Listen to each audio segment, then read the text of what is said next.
ಮನುಷ್ಯ ಹಾಗೂ ಮೂಕ ಪ್ರಾಣಿಗಳ ಸಂಬಂಧವೇ ಹಾಗೆ ಒಂದಕ್ಕೊಂದು ಹತ್ತಿರವಾಗಿರುತ್ತೆ. ಹೌದು, ಇದೇ ರೀತಿ ಇದೀಗ ಮೂಕ ಪ್ರಾಣಿಯ ನೋವಿಗೆ ಸ್ಪಂದಿಸಿ ಮಾನವೀಯತೆ ಮೆರೆದಿದ್ದಾರೆ ಜನ. ರೈಲು ಹಳ್ಳಿಯಲ್ಲಿಯೇ ಆನೆಯೊಂದು ಮರಿಗೆ ಜನ್ಮ ನೀಡಿದೆ. ಇದಕ್ಕಾಗಿ ರೈಲ್ವೆ ಅಧಿಕಾರಿಗಳು ಸರಕು ರೈಲನ್ನ 2 ಗಂಟೆಗಳ ಕಾಲ ಸ್ಥಗಿತಗೊಳಿಸಿದ್ದಾರೆ.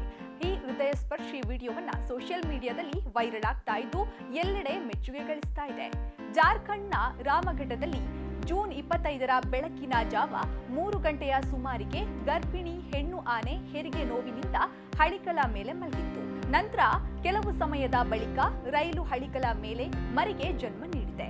ಈ ವಿಡಿಯೋವನ್ನ ಕೇಂದ್ರ ಸಚಿವ ಭೂಪೇಂದ್ರ ಸಿಂಗ್ ತಮ್ಮ ಎಕ್ಸ್ ಖಾತೆಯಲ್ಲಿ ಶೇರ್ ಮಾಡಿಕೊಂಡಿದ್ದು, ಚಾಲಕ ಮತ್ತು ರೈಲ್ವೆ ಅಧಿಕಾರಿ ಕೆಲಸಕ್ಕೆ ಶ್ಲಾಘನೆಯನ್ನ ವ್ಯಕ್ತಪಡಿಸಿದ್ದಾರೆ. ಆನೆಯು ತನ್ನ ಮರಿಗೆ ಜನ್ಮ ನೀಡುವ ಸಂದರ್ಭದಲ್ಲಿ ರೈಲು ನಿರ್ವಾಹಕರು 2 ಗಂಟೆಗಳ ಕಾಲ ತಾಳ್ಮೆಯಿಂದ ಕಾಯ್ತಾ ಇದ್ರು. ಅಲ್ಲದೆ ಇಂತಹ ಹೃದಯ ಸ್ಪರ್ಶಿ ಘಟನೆಗಳನ್ನ ನೋಡುವುದು ಸಂತೋಷಕರವಾಗಿದೆ ಅಂತ ಬರೆದುಕೊಂಡಿದ್ದಾರೆ.